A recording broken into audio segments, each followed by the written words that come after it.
सड़कों पर सफाई करने वाली इस खातून को 1 लाख रुपए का इनाम क्यों दिया गया?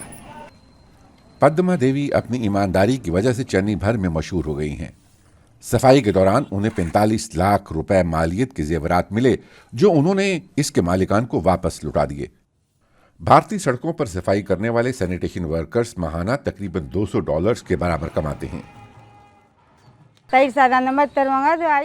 लोग अक्सर मुझे खाना देते हैं। मुझे एक डब्बा मिला, मैंने सोचा इसमें खाना होगा और मैं इसे घर जाकर खाऊंगी, लेकिन जब मैंने इसे खोला तो अंदर सोने के जेवरात देखकर दंग रह गई। मैंने अपने शौहर को बताया और उन्होंने कहा चलो फौरन पुलिस स्टेशन चलते हैं और मुझे थाने ले गए। इस खातून खाकरोब का कहना है कि वो मेहनत पर यकीन रखती हैं और दयानतदारी उनकी जिंदगी का बुनियादी उसूल है। पद्मा की ईमानदारी की खबर जल्द ही शहर भर में फैल गई। पहले पद्मा जब सड़कों की सफाई कर रही होती थी तो कोई उनसे बात नहीं करता था, लेकिन अब खुद लोग उनके पास आते हैं और गुफ्तगू करते हैं।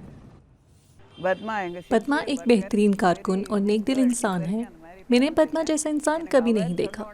मैं आज सुबह खास तौर पर उन्हें मुबारकबाद देने आई।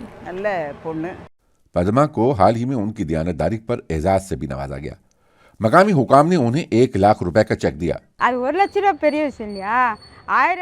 मेरे जैसे शख्स के लिए जो चंद 100 रुपए के लिए मेहनत करता है, 1 लाख रुपए बहुत बड़ी रकम है।